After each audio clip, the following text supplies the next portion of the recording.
So today we're going to start a new chapter, future tense.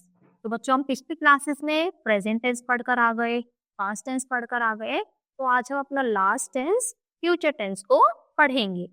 Future क्या होता है? जो आने वाले समय में काम होगा। तो Aman will help the poor, वो पुअर की हेल्प करेगा। Aman will be helping the poor, वो अमन की हेल्प कर रहा है।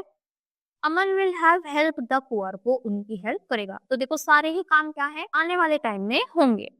In first sentence will help describes an action in the future, वो ये चीज शो कर रहा है कि कोई एक्शन फ्यूचर में होगा।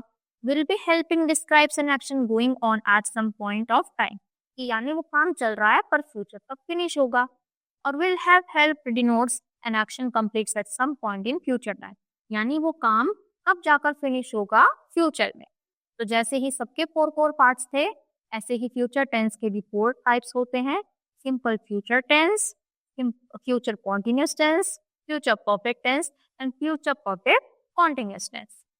सबसे पहले सिंपल फ्यूचर टेंस। तो वैभव विल कम टुमारो, वैभव कल आएगा। वैभव विल नॉट कम टुमारो, वो कल नहीं आएगा। और विल वैभव कम टुमारो, क्या वो कल आएगा? तो नॉर्मल सेंटेंस हमने पॉजिटिव बोलते हैं, उसको affirmative.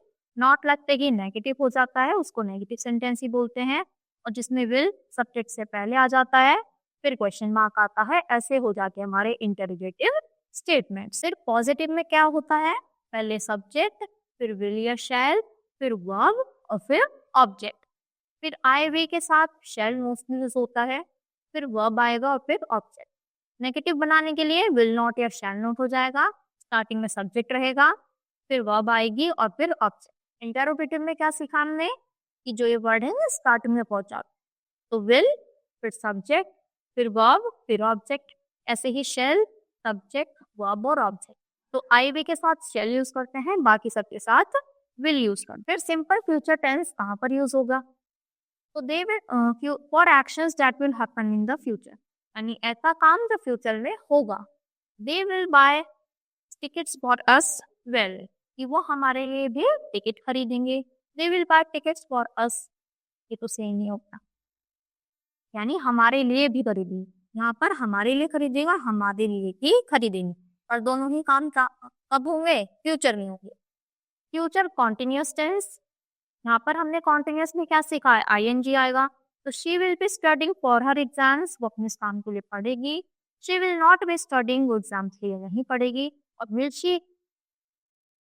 Will she studying for her exams, क्या वो एग्जाम्स के लिए पढ़ेगी? और एंड में आता है क्वेश्चन मार्क।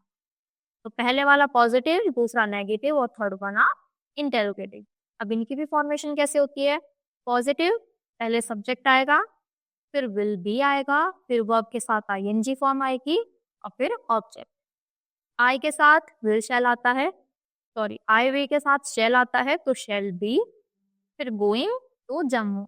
तो इसमें बी आता है और वर्ब के साथ आईएनजी फॉर्म आती है, किसमें? कॉन्टिन्यूस में। फिर नेगेटिव में सब सेम रहेगा, बस इनसे पहले नॉट लग जाएगा। तो will not be, shall not be. तो subject will not be, shall not be, फिर वर्ब आईएनजी और फिर ऑब्जेक्ट। इंटरोगेटिव में विल शैल पहले आ जाएंगे, फिर सब्जेक्ट आएगा, फिर बी आएगा, वर्ब की आईएनजी फॉर्म, तो बी गोइंग और फिर एंड में आता है ऑब्जेक्ट। फ्यूचर कॉन्टिन्यूस टेंस कहाँ पर यूज होता है? To describe an action that will continue for some time in the future, यानी कोई काम अभी चल रहा है पर वो कब फिनिश होगा? फ्यूचर में जाके। तो I will be staying with Mansi on Saturday, मैं सैटरडे में मानसी के पास ही रुकूंगी। The guest will be arriving early, कि जो गेस्ट है वो जल्दी ही आ जाएंगे। तो ये चैप्टर यहीं पर फिनिश होता है। हमने सभी रूल्स अच्छे से पढ़े, आई होप बच्चों आपको भी सब अच्छे से समझ आया होगा। तो ऐसे ही सब अच्छे से पढ़ना, प्रेजेंट, पास्ट और फ्यूचर टेंस। तो आज के लिए इतना ही, मिलते हैं अपने नेक्स्ट वीडियो में। Thank you.